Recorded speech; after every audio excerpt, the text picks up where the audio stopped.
திருநெல்வேலி தட்சணமாற நாடார் சங்க மும்பை கிளையின் மகாசபை கூட்டம் டிசம்பர் 8ஆம் தேதி காலை 11:30 மணிக்கு தாராவி 90 அடி சாலை, காமராஜர் நினைவுப்பள்ளி மற்றும் இளநிலை கல்லூரி, டாக்டர் ப. சிவந்தி ஆதித்தனார் கல்வி வளாக அரங்கில் வைத்து நடைபெற்றது.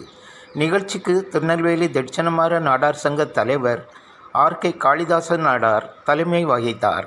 இந்நிகழ்ச்சியில் தலைமை சங்க செயலாளர் டி. ராஜ்குமார் நாடார், பொருளாளர் ஏ. செல்வராஜ் நாடார், இணைச் செயலாளர் வி. பி. ராமநாதன் நாடார், இயக்குனர் ஏ. டி. சுரேஷ் நாடார், தொழிலதிபர் பாலசுப்ரமணியன் நாடார், மும்பை கிளை chairman M. S. Kasilingam Nadar, செயலாளர் டபிள்யூ. மைக்கேல் ஜார்ஜ் நாடார், பொருளாளர் M. C. K. Ponraj Nadar, துணை சேர்மன் மகேந்திரன் ராமராஜா நாடார், இணைச் செயலாளர் A. P. Suresh Nadar, committee உறுப்பினர்கள் P. Balraj Nadar, W. Jebakumar Jacob Nadar, V. S. Ponpandi Nadar, C. Manikandan Nadar, S. Gopalraja Nadar, S. Lingadurai Nadar, கல்விக்குழு உறுப்பினர்கள் எம். கருண், ஜி.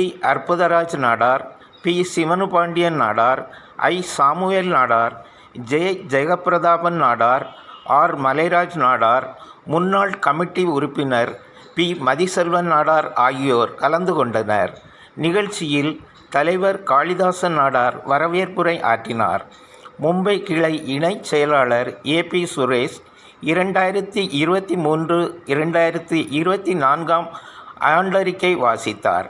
மேலாளர் பொன்னையா 2021-2022, 2022-2023 மற்றும் 2023-2024 ஆண்டிற்கான வரவு செலவு கணக்கு மற்றும் இருப்பு நிலை குறிப்பை வாசித்தார்.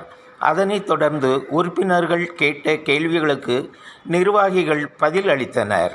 மேலும் 2024-2025 ஆண்டிற்கான தணிக்கையாளர் நியமனம் தொடர்பாக ஆலோசித்து தணிக்கையாளர் மதிநாடார் நியமனம் செய்யப்பட்டு ஒப்புதல் பெறப்பட்டது.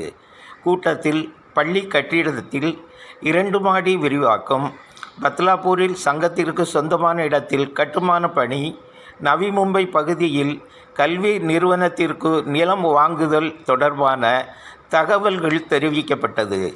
ஆண்டு பொதுக்குழு கூட்டத்தில் பெருவாரியான சங்க ஆயுள்கால உறுப்பினர்கள் கலந்து கொண்டனர். நிறைவாக கமிட்டி உறுப்பினர் எஸ். கோபால்ராஜா நன்றியுரை ஆற்றினார்.